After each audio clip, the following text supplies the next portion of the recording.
ప్రియ శ్రేష్టమైన సంఘానికి ప్రభును రక్షకుని విమోచకుడైన యేసునామ పత్రిక ద్వారా దేవుడు మన అందరినీ బలపరచాలని కోరుచున్నారండి.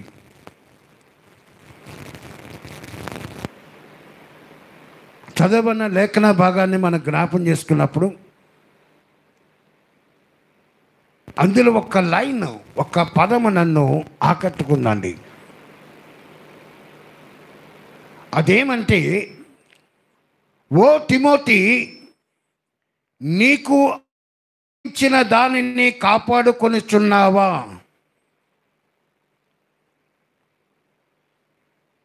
జాగ్రత్త వినాలి. ఓ తిమోతి, నీకు అప్పగించిన దానిని జాగ్రత్తగా కాపాడుకొనిచున్నావా? ఈరోజు మన యొక్క ధ్యానాంశం అండి. ఇక రాయబడింది, ఓ తిమోతి, నీకు అప్పగింపబడిన దానిని కాపాడి అపవిత్రమైన వట్టి మాటలకును జ్ఞానమని అబద్ధంగా చెప్పబడిన విపరీత వాదములకును దూరంగా ఉండుము.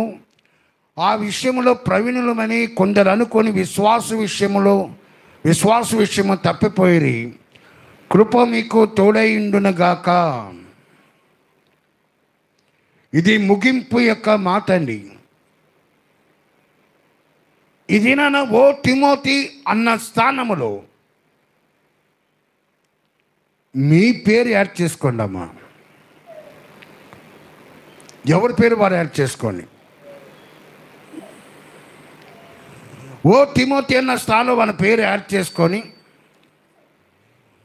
నీకు అప్పగించిన దానిని జాగ్రత్తగా కాపాడుకొనిచున్నావా? ఫర్ ఎగ్జాంపుల్, కరుణాకర్,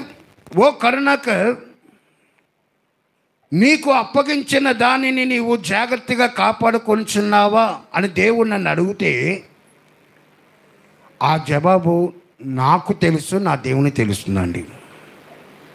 మూడో కంటే తెలియదు. ఇది నా దేవుడు ప్రతి ఒక్కరికి కూడా కొన్ని అప్పగింతలు చేశాడండి. ఇక్కడ కూడి వచ్చిన సంఘం అంతటితో దేవుడు మాట్లాడుచున్నాడు. దేవుడు నిన్ను ఓరకనే ఇక్కడ కూర్చుని పెట్టలేదు. నీకు అప్పగించిన దానిని నువ్వు జాగ్రత్తగా కాపాడుకోవాల్సిన బాధ్యత ప్రతి ఒక్కరిదండి. ఇక్కడ సందర్భం వేరు, ఈ యొక్క అంశం వేరు. ఇది డిఫరెంట్ కోణంలో దేవుడు నడిపించాలని ఆశపడుతున్నాడు. అపోస్తలుడైన పౌలు రాసిన 14 పత్రికలండి. రోమీయులకు రాసిన పత్రిక నుంచి మొదలుకొని హెబ్రీయులకు రాసిన పత్రిక వరకు 14 పత్రికలు రాశాడు ఆయన. కానీ చాలామంది ఏమంటారంటే, హెబ్రీయులకు రాసిన పత్రిక పౌలు గారు రాసింది కాదు అని వివిధ తర్కాలు ఉన్నాయండి. కానీ పరిశుద్ధ గ్రంథం ఏదైతే ఇది అపోస్తలుడైన పౌలు రాసిన హెబ్రీయులకు రాసిన పత్రిక అని రాయబడింది కాబట్టి దాన్ని సమర్థించి చాలామంది దానితో ఏకీభవించి పౌలు గారు 14 పత్రికలు రాశారు అని చెప్తున్నారండి. ఇందులో మన చదవబడిన లేఖన భాగము ఇప్పుడు మొదటి తిమోతి, అపోస్తలుడైన పౌలు గారు రాసిన తిమోతికి రాసిన మొదటి పత్రిక, రెండవ పత్రిక, తీతు రాసిన పత్రిక, ఈ మూడిటిని పాస్టల్ బుక్స్ అంటారండి. కాపరి పత్రికలు అని పిలుస్తారు. అంటే ఇది పాస్టర్స్ కోసమే రాయబడిన పత్రికలు. ఒక పాస్టర్ గారు ఎలాగ ఉండాలి, ఏ విధంగా ఉండాలి అన్నది అపోస్తలుడైన పౌలు తిమోతి గారికి హెచ్చరిక చేస్తూ, ఎందుకంటే తిమోతి గారు యవన ప్రాయంలో ఉన్నప్పుడు ఆయన యొక్క నడవడి, ఆయన ప్రవర్తన, ఆయన యొక్క విధానము ఏ రీతిగా ఉండాలో అంతటిని కూడా ఆయన ప్రబోధిస్తూ రాసిన పత్రిక ఈ యొక్క పాస్టల్ బుక్స్ అండి. ఈ తిమోతి గురించి మనకు ధ్యానించుకున్నప్పుడు, తిమోతి యొక్క తండ్రి గారు గ్రీసు దేశస్థులండి. తల్లి గారు యూదురాలు. ఇది అపోస్తల కార్యములు 18వ అధ్యాయంలో 16వ అధ్యాయంలో మొదటి వచనంలో మనం చూడగలం. తండ్రి గారు గ్రీసు దేశస్థులు, తల్లి గారు యూదురాలు. ఆ తల్లి గారు అందుకే తిమోతి రాసిన పత్రికలో నీ తల్లి అయిన యునికే, నీ అవ్వ అయిన లోయలోను వారు మంచి విశ్వాసులుగా ఎదిగారు అనే సత్యాన్ని మనము 2 తిమోతి 1వ అధ్యాయం 5వ వచనంలో చూడగలం. ఈ తిమోతికి రాసిన పత్రికలో మనము గమనించే కొన్ని పాయింట్స్ ఏంటంటే, ఈ 1 తిమోతిలో 1వ అధ్యాయం నుంచి ఆఖరి అధ్యాయం వరకు రాయబడిన లేఖన భాగాలు మొట్టమొదటిసారిగా శుభవచనము, రెండోదిగా అబద్ధ బోధకుల గురించి రాయబడింది, మూడోదిగా సంఘములు ఎలా ప్రవర్తించాలి, ఏ విధంగా ఉండాలి రాయబడి ఉంది, నాలుగోదిగా సత్యముని ఎలా కాపాడాలో రాయబడి ఉంది, ఐదోదిగా వివిధ వర్ణాల గురించి రాయబడి ఉంది. ఆఖరిగా తిమోతి గారికి చివరి ఆదేశము పౌలు గారు ఇస్తున్నారండి. అదేంటంటే విశ్వాసములో నిలకడగా ఉండము అనే ఒక సందేశం ఆయన ముగించుతున్నాడండి. ఈ 6వ అధ్యాయం మనం గమనించినప్పుడు మనకు తెలుసుకోవాల్సిన పరమ సత్యం ఏంటంటే, ప్రతి క్రైస్తవుడు కూడా క్రీస్తునందు వారికి అప్పగించిన దాన్ని కాపాడుకోవాల్సి ఉంది. ప్రతి క్రైస్తవుడు, ప్రతి ఒక్క క్రైస్తవరాలు, ప్రతి విశ్వాసులైన మనము దేవుడు మనకు అప్పగించిన ప్రతి దానిని కూడా కాపాడుకోవాలండి. ఒకరోజు దేవుడు నేను జడ్జిమెంట్ టైంలో ఖచ్చితంగా దేవుడు నేను తీర్పు కాలంలో నేను నిలబెట్టినప్పుడు, ఆయన నిన్ను ప్రశ్నించినప్పుడు నువ్వు సమాధానం చెప్పగలిగి ఉండాలి. నా కుమారుడైన కరుణాకర్, నీకు అప్పగించిన సంఘము, నీకు అప్పగించిన బిడ్డలు, నీకు అప్పగించిన కుటుంబము, నీకు అప్పగించిన బంధువర్గము, వారి గురించి నీ యొక్క ఏం చేస్తావని అడిగితే నేను సమాధానం చెప్పగలిగి ఉండాలండి. ఇది నన్ను ఊరకనే వచ్చి కూర్చుని వెళ్ళిపోవడానికి కాదు, దేవుడు నిన్ను నన్ను ఏర్పాటు చేసింది. నీకు అప్పగించిన దాన్ని జాగ్రత్తగా కాపాడుకుంటున్నావా? అది ఏదైనా కావచ్చు, అది ఏదైనా కావచ్చు, అది నీ కుటుంబం కావచ్చు, అది నీ యొక్క వ్యాపారం కావచ్చు, అది నీ యొక్క శరీరము భాగాలు కావచ్చు, ఏదైనా సరే నువ్వు కాపాడుకుంటే నువ్వు దేవుని యొక్క సన్నిధిలో అకౌంటబుల్ అండి. ఈరోజు కాపాడుకోవాల్సిన బాధ్యత ప్రతి ఒక్కరికి ఉందండి. ఈ 6వ అధ్యాయంలో మనం గమనించినప్పుడు ఇందులో రాయబడిన అంశాలు ప్రేమ గురించి రాశాడు, దేవుని కలిగి జీవించడం వల్ల వచ్చే ఆశీర్వాదం ఏంటి రాశాడు, దేవుని యొక్క ఉద్దేశం ఏంటి, కృప ఎలాగ అనుగ్రహించబడుతుంది, మనం ఏ విధంగా వివాదములకు దూరంగా ఉండాలి, వీటి గురించి ఈ 6వ అధ్యాయంలో మనం పరిశీలనగా చూడగలమండి. ఈరోజు దేవుని యొక్క వాక్యం ద్వారా మాట్లాడుచున్నాడు. ఓ తిమోతి, నీకు అప్పగించిన ఈ యొక్క బోధ నువ్వు జాగ్రత్తగా కాపాడుకున్నావు, బాగా ఉంది. అపవిత్రమైన ఒట్టి మాటలకు దూరం, జ్ఞానం అని అబద్ధంగా చెప్పబడిన విపరీతవాదములకు దూరంగా ఉండమని చెప్పి తిమోతికి బోధ చేశాడండి. ఈరోజు దేవుడు మనందరూ కూడా సంఘంలో కూడిన ప్రతి ఒక్క పురుషులను, స్త్రీలను దేవుడు అడుగుతున్న ప్రశ్న ఏంటంటే, ఓ తిమోతి దగ్గర మీ పేర్లు నేను పెట్టుకోమని చెప్పాను కదా, ఎవరి పేరు వాడు పెట్టుకొని మీరు ప్రశ్నించుకోండి, నాకు అప్పగించిన దాన్ని నేను జాగ్రత్తగా కాపాడుకుంటున్నానా? ఇది పెద్దలకు మాత్రమే కాదండి, యవనస్తులైన ప్రతి వారికి కూడా దేవుడు మాట్లాడుచున్నాడు. ఓ వెంకటేష్, నీకు అప్పగించిన దాన్ని నువ్వు జాగ్రత్తగా కాపాడుకుంటున్నావా అని దేవుడు వెంకటేష్ని అడిగితే వెంకటేష్ సమాధానం చెప్పగలిగి ఉండాలి. ఈరోజు దేవుడు అప్పగించిన దాన్ని కాపాడుకోవాల్సిన ధర్మము, బాధ్యత మన అందరిదండి. అది మనం కాపాడుకుంటేనే మన జీవితానికి ఒక పరమార్థం దాగుంది. ఎందుకు దేవుని యొక్క సంఘానికి వెళ్తున్నావు? ఎందుకు ఆలయానికి వెళ్తున్నావు? దేనికోసము నీ యొక్క సమయాన్ని వృధా చేసుకొని 3 గంటలు 4 గంటలు ఆలయంలో కూర్చోవలసిన అవసరం ఏంటంటే నువ్వు ఖచ్చితంగా నువ్వు చెప్పగలిగి ఉండాలి. నా దేవుని యొక్క వాక్యం ద్వారా దేవుడు నాతో మాట్లాడుతున్నాడు. నా దేవుని యొక్క సన్నిధి, నా దేవుని యొక్క పరిశుద్ధత, నా దేవుని యొక్క కాపుదల, నా దేవుని యొక్క భద్రత నాకు తోడుగా ఉంది. మాట్లాడే అంశము అసలు దేనిని నీకు అప్పగించాడు దేవుడు అనే సత్యం నువ్వు ఎరిగితే దాన్ని నువ్వు ఎలా కాపాడుకున్నావు అనే సత్యం కూడా నువ్వు ఎరగలబండి. అసలు వేటిని అప్పగించాడు ప్రశ్నించుకోండి ఒకసారి. చాలా ఇస్తాడు మీకు లిస్ట్ దేవుడు. ఎవరికి వారు ప్రశ్నించుకుంటే, నేను మీకు అప్పగించిన జాగ్రత్తగా కాపాడుకోండి అని చెప్పి అడిగిన ఈ యొక్క మాటలో ఎవరికి వారు ప్రశ్నించుకోండి, మీరు ఆలోచించుకోండి. అద్దంలో మన ప్రతిబింబాన్ని చూచినట్టుగా దేవుడు మనకు చూపిస్తాడండి.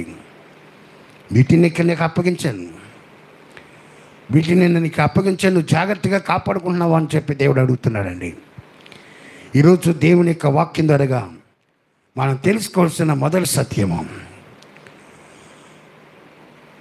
అపోస్తలుడైన పౌలు కొరింథీయులకు రాసిన మొదటి పత్రిక 3వ అధ్యాయము 16వ వచనము, మీరు దేవుని ఆలయమై ఉన్నారనియు దేవుని ఆత్మ మీలో నివసించున్నదనియు మీరు ఎరుగరా?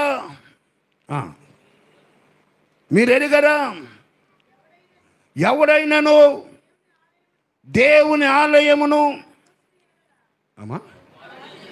పాడు చేసిన ఎడల దేవుడు వానిని పాడు చేయను. ఓ తిమోతి, నీకు అప్పగించిన నువ్వు జాగ్రత్తగా కాపాడుకుంటున్నావని ప్రశ్నించిన దేవుని యొక్క మాట ఇది. నా సంఘంలో ఉన్న ప్రతి వార్త దేవుడు మాట్లాడుచున్నాడు. నేను మీకు అప్పగించిన మీ దేహములను మీరు కాపాడుకుంటున్నారా? మీ దేహములను మీరు కాపాడుకుంటున్నారా? వాక్యం ఏం చెప్తుందంటే, దేవుడు అమర్చిన ఈ దేహము అది దేవునిది. దేవుడు మట్టితో మనిషిని చేసి వాని నాసిక రంధ్రములో జీవవాయువును ఉదగ నరుడు జీవాత్మాయను. దాన్ని అపోస్తలుడైన పౌలు అంటున్న మాట ఏమనగా, మీ దేహము మీది కాదు, మీ దేవునిది. అది దేవుని ఆలయము. ఎవడైనాను దేవుని ఆలయాన్ని పాడు చేస్తే వాడిని దేవుడు పాడు చేయను అని కఠినమైన మాట రాయబడి ఉందండి. దట్ మీన్స్ మీ ఆరోగ్యాన్ని మీరు కాపాడుకోవాలండి. ఇక్కడ కూడిన ప్రతి వారితో దేవుడు మాట్లాడుతున్నారు. స్త్రీలే కానీ, పురుషులే కానీ, యౌవన బిడ్డలే కానీ, సన్యాసికుల బిడ్డలే కానీ, అందరితో దేవుడు మాట్లాడుతున్నాడు.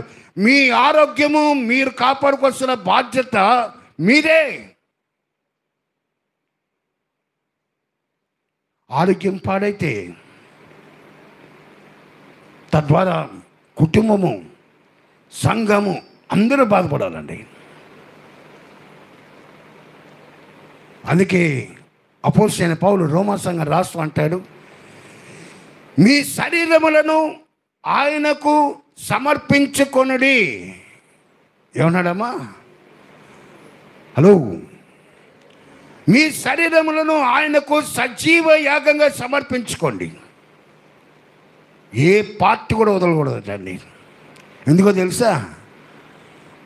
అపవిత్రతకు తావుండదు, పాపానికి తావుండదు, అవిధేయతకు తావుండదు, ఈ లోక ఆచారాలకు తావుండదు, లోక యొక్క పద్ధతులకు తావుండదు.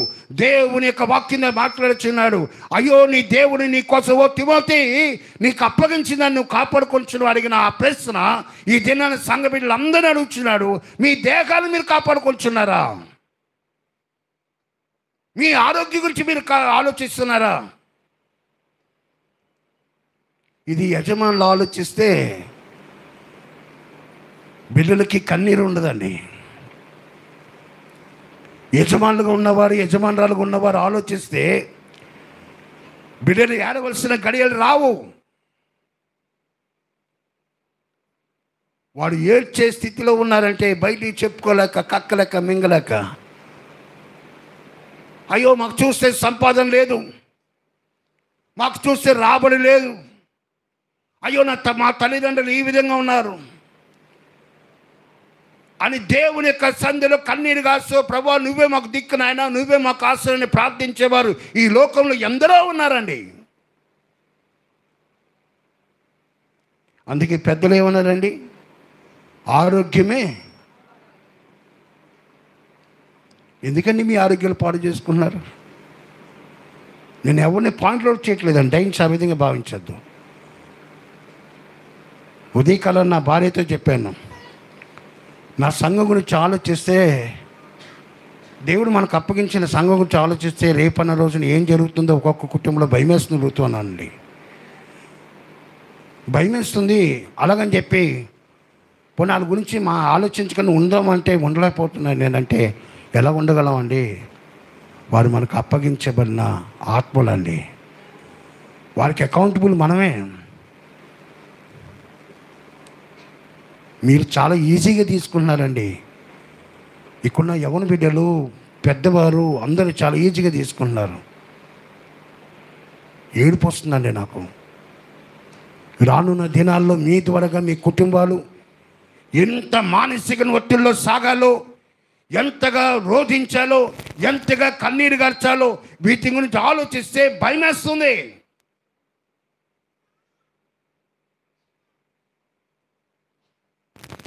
మీరు ఎంజాయ్ అనుకుంటున్నారండి, నేను ఎంజాయ్ చేస్తున్నాను నా లైఫ్ని అనుకుంటున్నారు.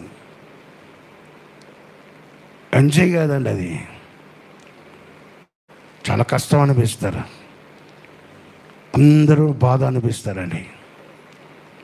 ఇదేనా దేవుని యొక్క వాక్యంతో మాట్లాడుచున్నాడు. మీ దేహము దేవుని ఆలయము. ఈ దేహాన్ని పాడు చేస్తున్నా అంటే దేవుని ఆత్మను బాధిస్తున్నాను అర్థం అండి. దేవుని ఆత్మ నీ కోసం రోధిస్తుంది. దేవుని ఆత్మ కన్నీరు వస్తుంది.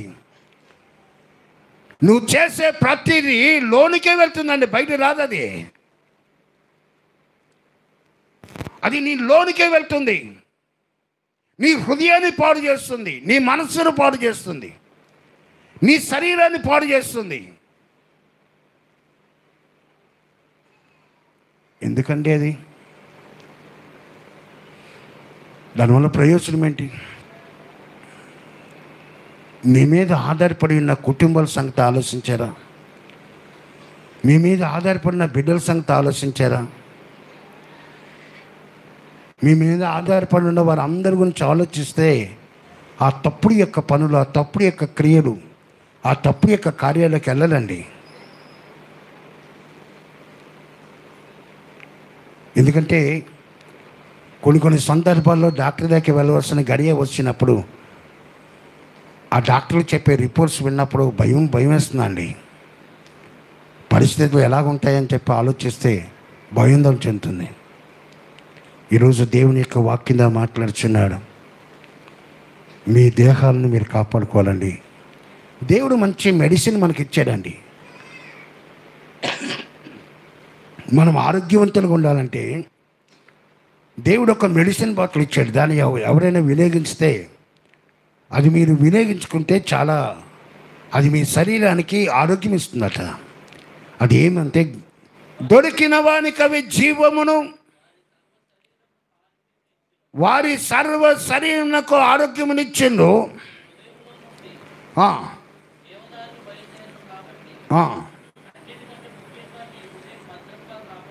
చాలండి.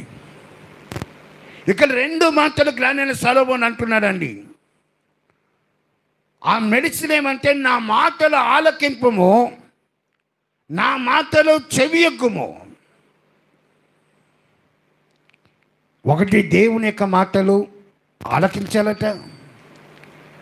రెండోది, దేవుని యొక్క మాటలకు చెవి ఎగ్గితే సర్వ శరీరమునకు ఆరోగ్యము కలుగు చేస్తాటని దేవుని నామాన్ని భయం కలుగును గాక. హల్లెలూయా. నీ శరీరానికి ఆరోగ్యం ఇచ్చేది దేవుని యొక్క వాక్కు, దేవుని యొక్క మాట. ఈరోజు ఆ వాక్యాన్ని చదవట్లేదండి. అందరూ అలాగా ఉన్నారు. దేవుడు మీకు చదువు ఇచ్చాడు, జ్ఞానం ఇచ్చాడు, తెలివినిచ్చాడు. ఎంతమంది వాక్యం చదువుతున్నారంటే నథింగ్. వాక్యం ఇంట్లో చదివితే కదండి వాక్యం గురించి మనకు తెలుస్తుంది. వాక్యమైన దేవుడు ఎలాగ ఉంటాడో తెలుస్తుంది. మీరు చదవకుండా ఇంట్లో ఉంటే దానివల్ల ప్రయోజనం ఏంటండి?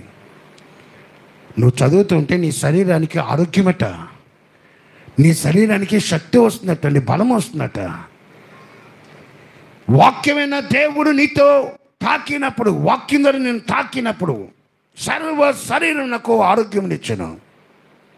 అందుకే మలాఖీలో ఏం రాస్తారండి? నీ రెక్కల క్రింద, ఆయన రెక్కల క్రింద ఆరోగ్యం ఉందటండి.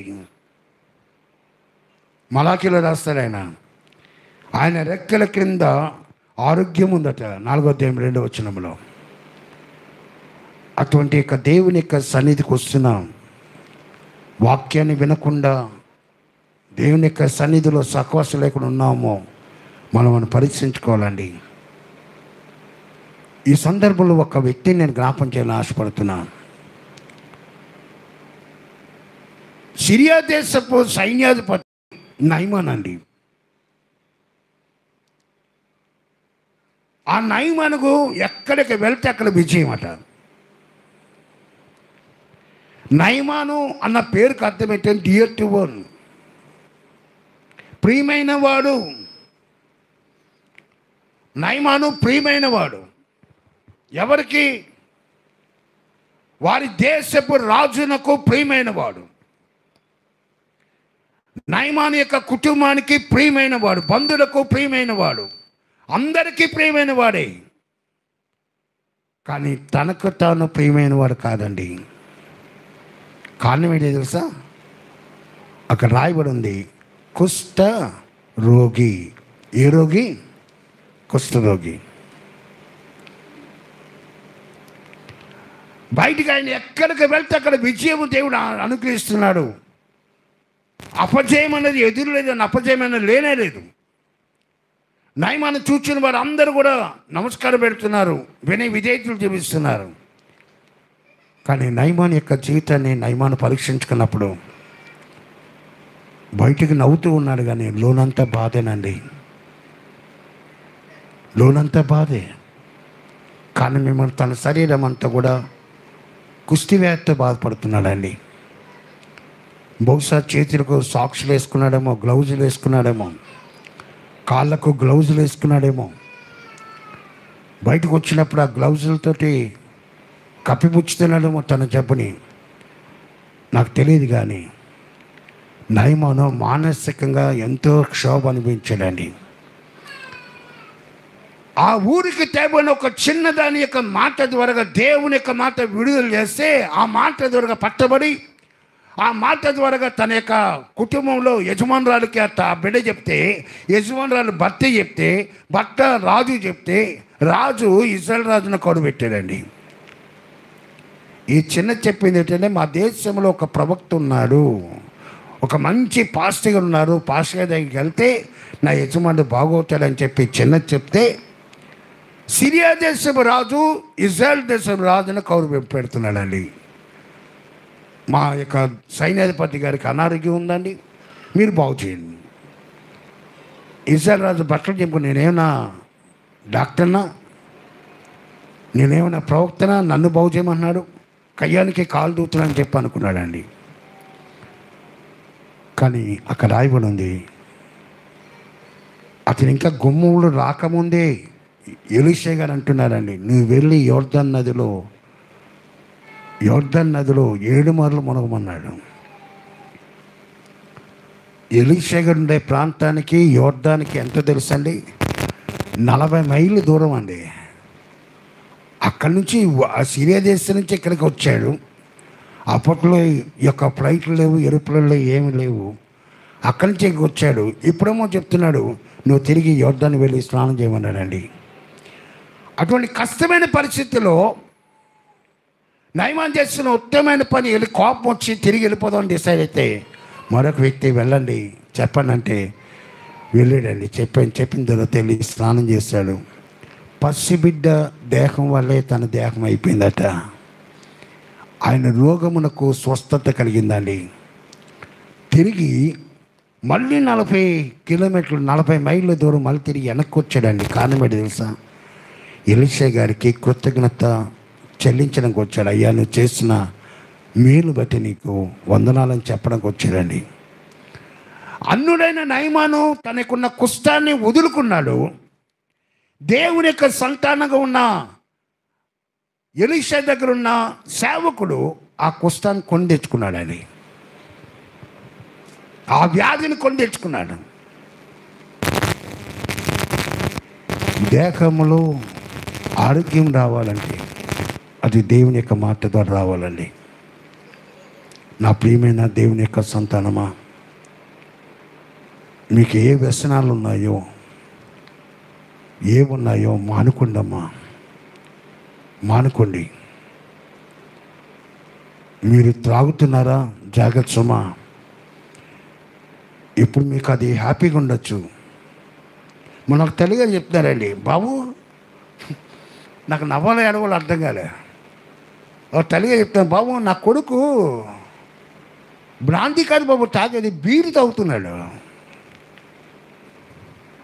అంటే ఆ తల్లిగారి ఉద్దేశం ఏంటంటే ఆ బీరు తాగితే ఏమవుదని. అమ్మ బీరు తాగు బ్రాంతి తాగి ఎక్కడికి వెళ్తుందమ్మా? లోనికి వెళ్తుందా బయటకు వస్తుందా అన్న? లోపలికి వెళ్తుందా బయటకు వస్తుందా? ఆరోగ్యాన్ని పాడు చేసుకున్న దేవుని యొక్క సంతానమా జాగ్రత్త. ఒకరోజు ఏడవలసిన గడియ వచ్చినప్పుడు మీ కుటుంబంతో పాటు అందరూ ఏడవాలండి. అందరూ కన్నీరు గార్చాలి. సంఘములో మోకరించి అయ్యో నా బిడ్డను కాపాడు, నా బిడ్డను కాపాడు రోధించవలసిన గడియలు సమీపంగా ఉన్నాయి. మీకు అప్పగించిన దాన్ని మీరు కాపాడుకోకపోతే జాగ్రత్త.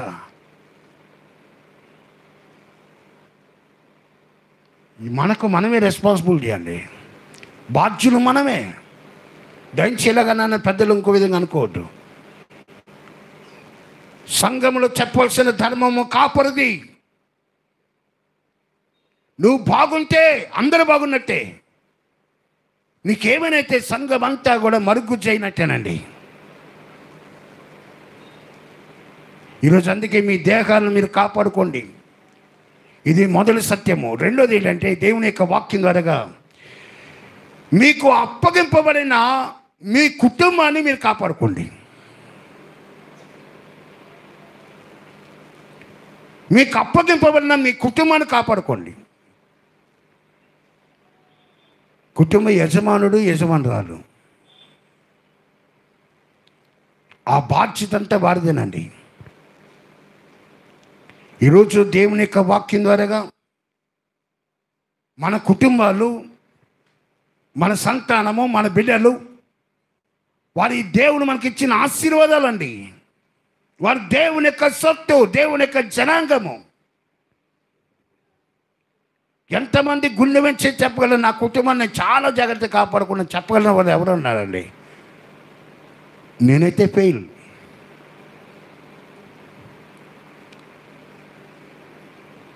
ఫెయిల్ అయిపోయిన సంఖ్య 100కి 99% ఉందండి. తెలుసా మీకు? కుటుంబాలను నడిపించట్లో, కుటుంబాన్ని దైవికంగా స్పిరిచువల్ లైఫ్లో, ఆధ్యాత్మిక జీవితంలో నడిపించట్లో చాలా కుటుంబాలు ఫెయిల్ అయిపోయినాయండి.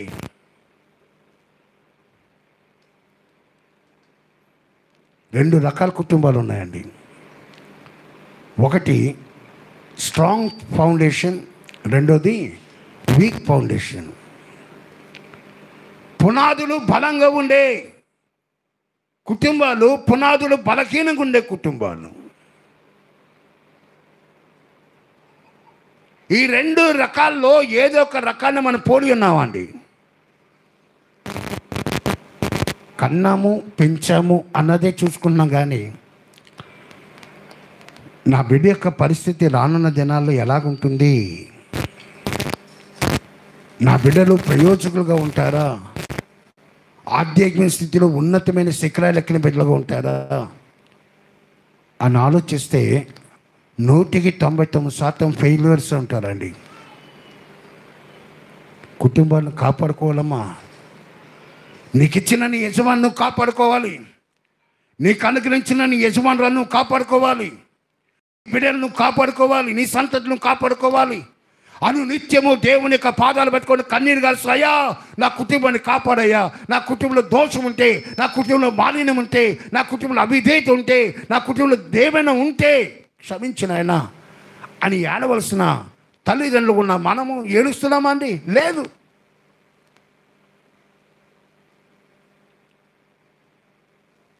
బిడ్డలు తెచ్చారా లేదన్నది చూసుకున్నా కానీ బిడ్డల యొక్క జీవితాలు ఏమవుతున్నాయని ఆలోచించే తల్లిదండ్రులు చాలా అరుదైపోయారండి. కుటుంబాల గురించి దేవుని యొక్క సందులో మన అందరూ అకౌంటబులే.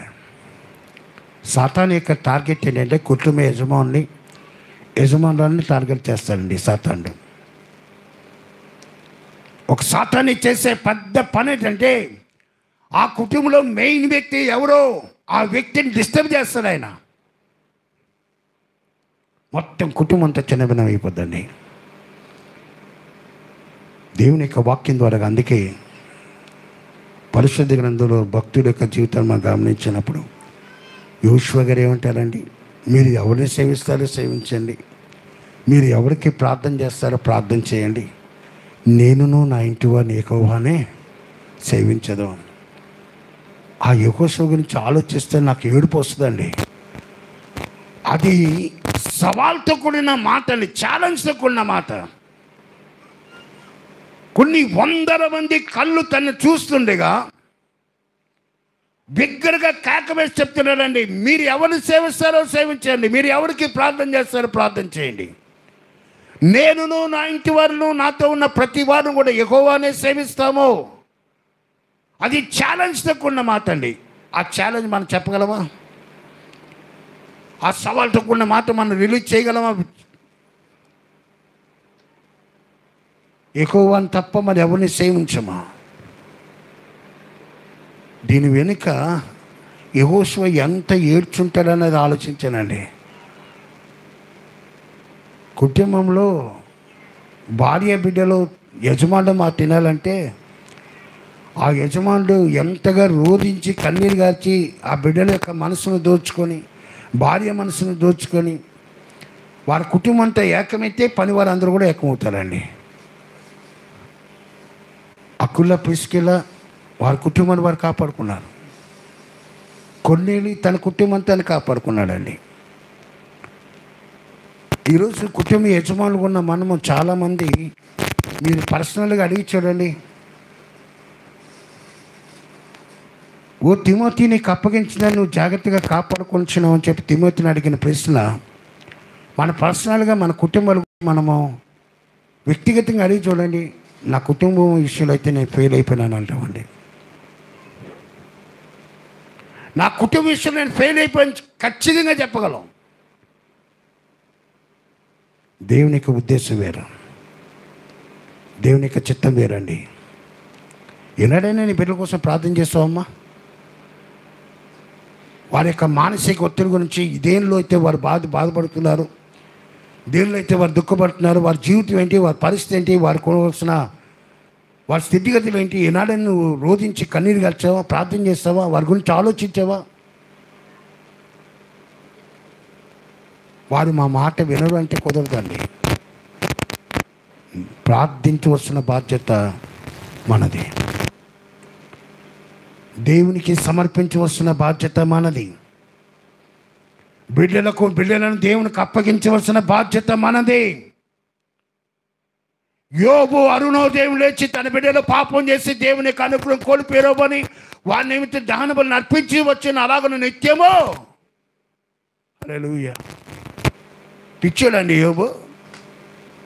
ఏమైనా పిచ్చోళ్ళు అనుకున్నారా? తెల్లవారుజాము లేచి ప్రతి బిడ్డ నిమిత్తము, ప్రతి కొడుకు గురించి, పెద్ద కుమారుడు, చిన్న కుమారుడు, కూతురు అందరి గురించి ప్రార్థన చేస్తూ గంటలు తలబడి దేవునికి సన్నిధిలో రోధించడానికి, బలులు అర్పించడానికి ఆయన పిచ్చోడా? వారి కుటుంబం బాగుండాలని ప్రార్థన చేశాడండి. వారి బిడ్డల పరిస్థితి బాగుండాలని ప్రార్థన చేశాడు. అంత ప్రార్థించిన యోబునే సాతాను వదలలేదండి. దేవుని దగ్గరికి వెళ్ళి పర్మిషన్ అడిగి వచ్చాడయ్యా, ఆ యోబు ఊరికనే నీతివంతుడిగా ఉన్నాడా? నువ్వు అతనికి ఆస్తులు ఇచ్చావు, అంతస్తులు ఇచ్చావు, వ్యాపారాలు ఇచ్చావు, అన్నీ ఇచ్చావు కాబట్టి నీతివంతుడు ఉన్నాడు. ఒక్కసారి అవన్నీ తొలగిస్తే అసలు బయటపడుతుంది అన్నాడు. ఏం చేస్తా ఆయన ప్రాణం తీయొద్దన్నాడండి దేవుడు. మొత్తం సర్వనాశం చేస్తాడండి యోబు కుటుంబం. కానీ యోబు తన యథార్థతను వదలలేదు, తన నీతిని వదలలేదండి. ఈరోజు దేవుని యొక్క సంతానమా, నీకు అప్పగించిన దాన్ని నువ్వు కాపాడుకోమా. బంగారం లాంటి కుటుంబాలు మీకు ఇచ్చాడమ్మా. బంగారం లాంటి బిడ్డలు మీకు ఇచ్చారు. ఆ బిడ్డలందరినీ మీరు ఎత్తుకున్నప్పుడు దేవునికి సమర్పిస్తూ రండి. వారితో ఆడుతున్నప్పుడు దేవునికి సమర్పిస్తురండి. అయ్యా, నాకు ఇచ్చిన కుటుంబాన్ని బట్టి నీకు స్తోత్రమయ్యా, నాకు ఇచ్చిన బిడ్డలను బట్టి నీకు స్తోత్రమయ్యా, వారి జీవితాలను ఆస్వాదించయ్యా, వారి సంతానం ఫలింపజేయ్యా అని దేవునికి సమర్పిస్తూ వస్తే వారి గురించి ఏడవలసిన పని రాదండి. వారి గురించి ఏడవలసిన గడియలు రావు. నువ్వు ముందు మారాలి. నువ్వు ఒక స్పిరిచువల్ లీడర్గా నువ్వు మారాలి. ఒక ఆధ్యాత్మికమైన తండ్రిగా నువ్వు మారాలి. ప్రార్థన పరుడైన తండ్రిగా నువ్వు మారాలి. నీకున్న అలవాట్లన్నీ మానుకోవాలి. నీ బిడ్డల కోసం దేవుని సన్నిధిలోకి రోధించాలి, కన్నీరు గార్చాలి. ఇక్కడున్న తండ్రులుగా ఉన్నవారు అందరూ నేను అడిగించిన ప్రశ్న, నీ కళ్ళ ముందు నీ బిడ్డ కనబడుతున్నప్పుడు, కుమార్తె కనబడినప్పుడు మీకు ఆలోచన వస్తుందో లేదో నాకు తెలియదండి. ఆ బిడ్డ కోసం ఏం దాచి ఉంచారండి? ఓ యవన తండ్రులారా, మిమ్మల్ని అడుగుతున్నాను, ఆ బిడ్డ కోసం మీరేం దాచి ఉంచారా? ఆ బిడ్డ యొక్క భవిష్యత్తు నిమిత్తం ఏమన్నా సరే మనం చేస్తున్నామా? నేనైతే నథింగ్ అండి. కానీ దేవుని యొక్క వాక్యం కుటుంబాన్ని కాపాడుకోవాలండి. కుటుంబాన్ని కాపాడుకోవాలి. నీ సంతానం కాపాడుకోవాలి. నీ సంతానమే దేవునికి అభిషేకం రావాలి. నీ సంతానం దేవుని ఆశతో నింపబడాలి. అది దేవుని యొక్క బలమైన యొక్క యజమాని యొక్క లక్ష్యంగా ఉండాలండి. నీకు అప్పగించిన దానిని, నీ కుటుంబాన్ని కాపాడుకో. నీ ఆరోగ్యాన్ని కాపాడుకుంటే నీ కుటుంబాన్ని కాపాడుకుంటాను. మూడోదిగా అపోస్తలుడైన పౌలు ఏమంటానంటే, మంచి పోరాటము పోరాడి తిని నా పరుగు కడబుట్టి తిని ఏం కాపాడుకున్నాడండి ఆయన? విశ్వాసమును కాపాడుకుంటుని. ఎవరైనా ఆరోగ్యాన్ని కాపాడుకుంటే ఒక అర్థం ఉందండి. దేవుడు మాకు ఇచ్చిన ఆస్తిపాస్తులకు మేము కాపాడుకున్నా అంటే ఒక అర్థం ఉంది. కానీ పౌలు గారు అంటున్నారు దానికి భిన్నంగా, దేవుడు నాకు ఇచ్చిన విశ్వాసాన్ని నేను కాపాడుకుంటున్నాను, నా నమ్మికను నేను కాపాడుకుంటున్నాను,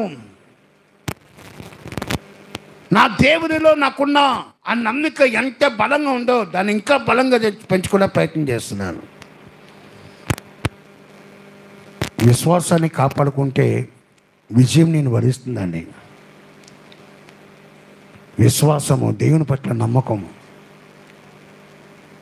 నిన్ను ఎవరు విడిచినా నీ దేవుడు విడువడు. నీ దేవుడు నేను ఎడబాయడండి. అందుకే పౌలు గారు ఏమంటాడంటే స్థిర విశ్వాసం అంటాడండి. ఏ విశ్వాసం అది? స్థిర విశ్వాసం అంటే మోసపోని విశ్వాసం, కదలని విశ్వాసము. మరో చోట రాస్తాడు పరిపూర్ణ విశ్వాసం. పరిపూర్ణ విశ్వాసం అంటే పూర్ణతతో నిండినది పరిపూర్ణత అంటే నింపుదల కలిగిన విశ్వాసం. మూడోది ఏంటంటే అమూల్యమైన విశ్వాసం. అటనే అమూల్యమైన విశ్వాసం. ఈ దినాన దేవుని యొక్క వాక్యం ద్వారా ఏం మాట్లాడుచున్నాడు? నీ విశ్వాసంలో పరీక్షకు నిలబడాలండి. అబ్రాహాము నిలిచాడండి పరీక్షకు. తన కొడుకునే దేవుడు బలిచ్చమన్నప్పుడు దాన్ని భయపడకుండా ధైర్యంగా ముందుకు సాగిపోయాడు. ఈ దినాన వాక్యం ద్వారా మాట్లాడుచున్నాడు. ఒకటి, మీరు కాపాడుకోవాల్సింది మీ ఆరోగ్యాన్ని మీరు కాపాడుకోవాలి. రెండు, మీ కుటుంబాన్ని మీరు కాపాడుకోవాలి. మూడోది, మీ విశ్వాసాన్ని మీరు కాపాడుకోవాలి. నాలుగోది ఏంటంటే రోమీయులకు రాసిన పత్రిక లూకా సువార్త 12వ అధ్యాయం 35వ వచనం చదవండమ్మా. ఆఖరిగా లూకా సువార్త 12వ అధ్యాయము 35వ వచనము.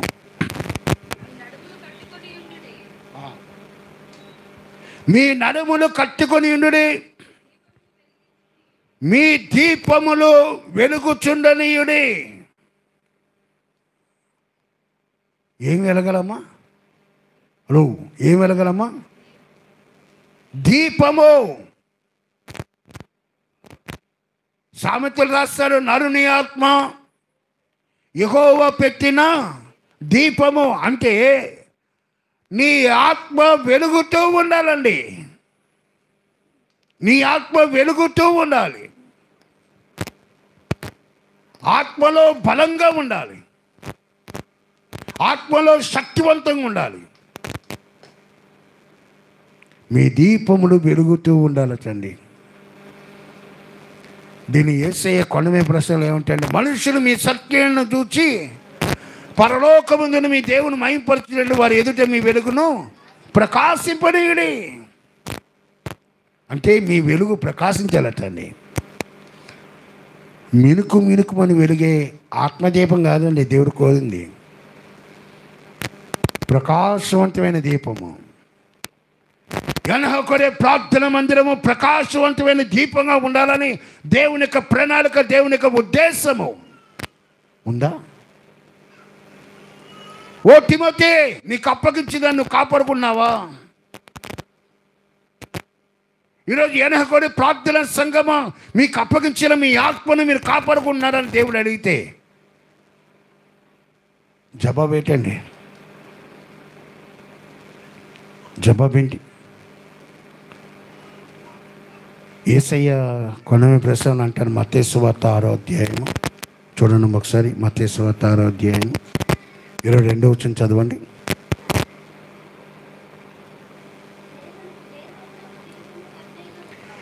మీ దేహమునకు దీపము కన్నే గనుక మీ కన్ను తేటగా ఉండి నేడలా వెలుగు మయమై ఉండును. మీ దేహమునకు దీపము మీ కన్నే.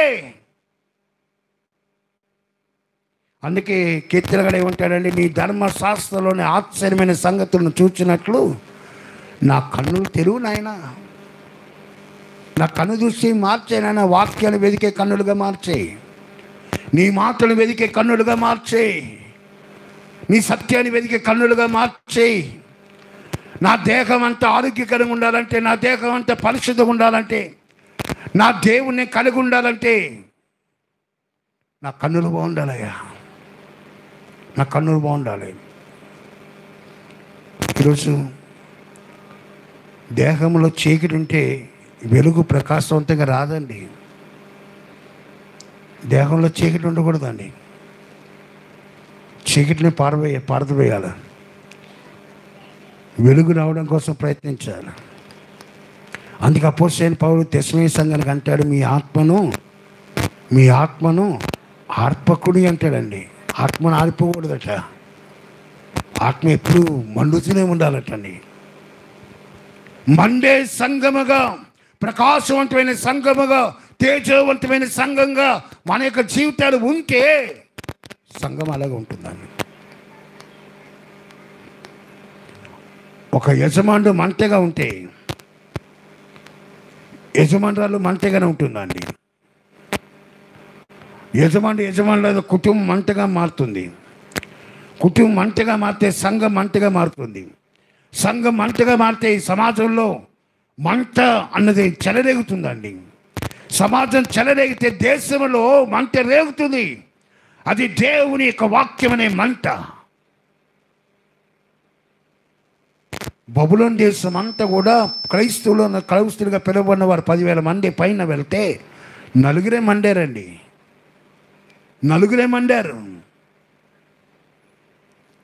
మంట ఉన్న చోటికి ఈగలు రావమ్మా.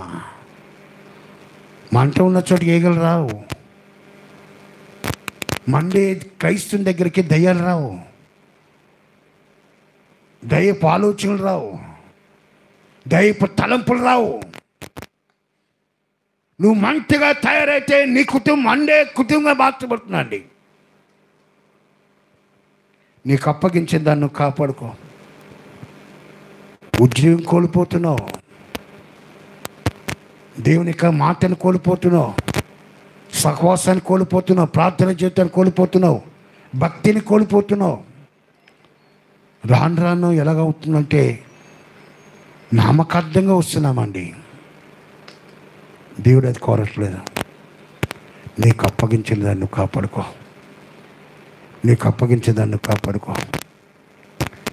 వెలిగించబడితే ఆత్మ ఆత్మకార్యాలు నీ ద్వారా అనేకంగా జరుగుతాయండి. వెలిగించబడకపోతే చింత, ఆందోళన, దిగులు ఇవన్నీ వస్తాయి. నువ్వు దేవునిలో దైవికంగా వెలిగించబడ్డావా? నీ దేవుని యొక్క కార్యాల కోసము ఆ తలంపుతో నువ్వు జీవిస్తావండి. ఒకవేళ వెలిగించబడకపోతే, నీ దీపం వెలగకుండా ఉంటే ఎప్పుడు నీ ఫ్యామిలీ కోసమే చింతిస్తావు, నీ బిడ్డల కోసమే చింతిస్తావు, నీ వ్యాపారం కోసమే చింతిస్తావు. అది ఆందోళన, చింతగా మారుతుందండి. ఈరోజు వాక్యం నేను మాట్లాడుచున్నాడు. ఏ రీతిగా మనం ఉన్నామన్నది మనం గమనించాలండి. ఎలీషా తన పనిని చూసి అంటే ఏమంటాడండి? అయ్యా, వీడు చూసినట్లు వీడి కన్నులు తెరువు నాయనా, నాతోనే ఉంటున్నాడు, నాతోనే జీవిస్తున్నాడు, నాతోనే పండుకుంటున్నాడు, నాతోనే తింటున్నాడు, నాతోనే ఉంటున్నాడు. కానీ అయ్యా మంట వీడులు లేదయ్యా, మండే క్రైస్తుడిగా లేడయ్యా. నేను మంటగా ఉన్నాను, నాతో ఉన్నవాడు మంటగా ఉన్నాను, ప్రయాసపడుతున్నాను. కానీ ఆ మంట వీళ్ళు లేదయ్యా, ఒక్కసారి జ్ఞాపం చేసుకోమని గ్యాజిని దేవుని సన్నిధిలో సమర్పించాడండి. అందుకే ప్రార్థన చేస్తున్న వీడు చూచినట్లు వీని కన్నులో తెలుగు నాయన. సారెపతి పెద్దరాలు ఏలియా చేయమంటుందండి. ఏలియా ఒక సామాన్య వ్యక్తి అనుకుందండి. ఏలియా ఒక సామాన్య వ్యక్తి అనుకోండి. అయ్యా, నేను నా కొడుకు కొంచెము పిండి ఉందయ్యా, కొంచెం నూనె ఉందయ్యా, మేము కలుపుకొని తినేసి తాగేసి పడుకుంటాం. అట్లా మామూలుగా ఇంకా రేపటి దినాలు మా జీవితాలు ఏమవుతాయి మాకు తెలియదు అని సారెపతి వెదురాలు చెప్తే, ఏలు ఏమన్నాడండి? మొదట అప్పం తీసుకొచ్చి నాకు ఇవ్వమ్మా, నువ్వు భయపడుకో, మొదటి అప్పాలు తీసుకొచ్చి నువ్వు నాకు ఇవ్వు. నూనె తరగలేదు, పిండి అయిపోలేదట అండి. ఇజ్రాయెల్ దేశం అంతా కరువుతో బాధపడ్డారు. కానీ ఈ సారెపతి దినాలు ఏలియా గారు వారి కుటుంబం అంతా కూడా చాలా ఎంజాయ్, హ్యాపీగా కరువు ఉన్న ప్రాంతంలో కరువు లేకుండా జీవించింది సారెపతి దినాల కుటుంబం అండి. ఈరోజు దేవుని యొక్క వాక్యం వింటున్నప్పుడే దేవుని యొక్క సంగమా ఎలా ఉన్నాం మనం? ఎలా ఉన్నాం అండి? ఓ తిమోతి, నీకు అప్పగించిన దాన్ని నువ్వు కాపాడుకున్నావా? ఆ తిమోతి యొక్క స్థానంలో మన పేరు యాడ్ చేసుకొని ఒక్కసారి మీరు ప్రశ్నించుకోండి. మీకు అప్పగించిన మీ ఆరోగ్యాన్ని మీరు కాపాడుకుంటున్నారా? మీకు అప్పగించిన కుటుంబాన్ని మీరు కాపాడుకుంటున్నారా? మీకు అప్పగించిన మీ విశ్వాసాన్ని మీరు కాపాడుకుంటున్నారా? మీకు అప్పగించిన మీ దీపములను మీరు కాపాడుకుంటున్నారా? ప్రశ్నించుకున్నామా? ఒకవేళ సరిగా లేకపోతే ఇదే అనుకూలమైన సమయం.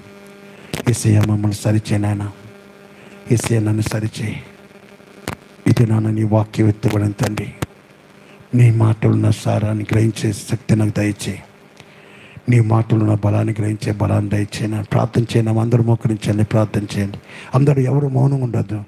ఎందుకంటే మనకందరికీ కూడా బలహీనత ఉన్నాయి, మన అందరికీ అనారోగ్యాలు ఉన్నాయి, మన కుటుంబంలో సమస్యలు ఉన్నాయి, మన కుటుంబంలో ఆర్థికమైన బాధలు ఉన్నాయి, మానసికమైన బాధలు ఉన్నాయి, ఆయా బలహీనత కూడిన అనారోగ్యాలు ఉన్నాయి.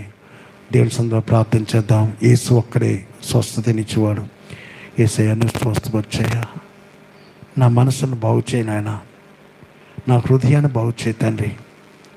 నేను అవిధేయత కలిగిన బిడ్డను నాయన, నేను నీ మాట ధిక్కరించిన బిడ్డను తండ్రి, నీ మాటకు లోపడిని బిడ్డను నాయన. నా పాపాన్ని క్షమించు, నా పాపాన్ని క్షమించయ్యా.